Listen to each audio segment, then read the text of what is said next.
Assalamualaikum Yang Berhormat Datuk Seri. Terlebih dahulu, saya Atika Nurhanan binti Muhammad Azhar mewakili SKKM Lapangan Terbang mengucapkan setinggi-tinggi penghargaan kepada Yang Berhormat Datuk Seri kerana sudi meluangkan masa hadir ke sekolah kami bagi merasmikan studio ini.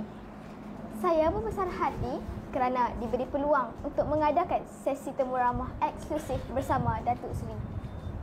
Baiklah Datuk Seri, apakah harapan Kementerian Pertahanan terhadap pelaksanaan program Sekolah Angkat Madani di sekolah-sekolah yang terpilih? Pertama, terima kasih kerana beri saya peluang untuk hadir ke sekolah ni dan diminta untuk terlibat dalam sesi temu ramah ni.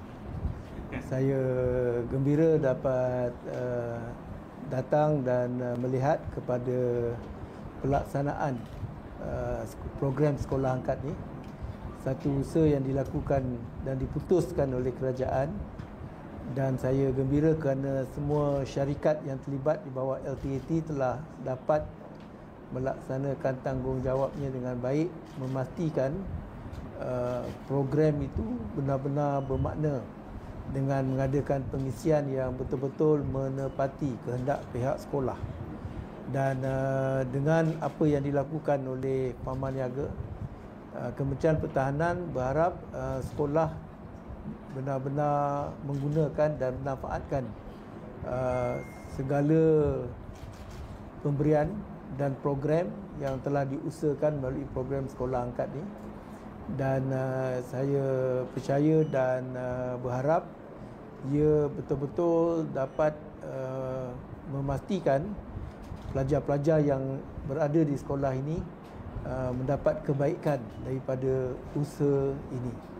Dan yang penting juga bagi pelajar-pelajar secara tidak langsung akan dapat memikirkan bagaimana program ini dilaksanakan, apa tujuan, apa itu madani, yang mana kita semua wajar mendukung, iaitu madani ini ialah dalam kita tanam nilai-nilai, dalam kita menjadi sebuah negara yang maju, rakyatnya mesti mempunyai nilai-nilai yang baik dan positif.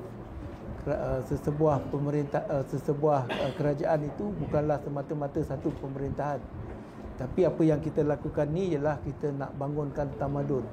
Jadi Malaysia ni dia membangun dengan rakyatnya yang bertamadun. Jadi atas sebab itulah syarikat LTAT datang ke sekolah, buat program sekolah angkat madani, supaya pelajar semua akan ingat sampai bila-bila. Terima kasih Datuk Seri atas penjelasan yang sangat inspiratif tentang program Sekolah Angkat Madani. Semoga harapan dan amanat Datuk Seri menjadi dorongan kepada warga sekolah untuk terus cemerlang. Sekalum penghargaan atas kesudian Yang Berhormat meluangkan masa bersama kami. Sekian, terima kasih. Terima kasih.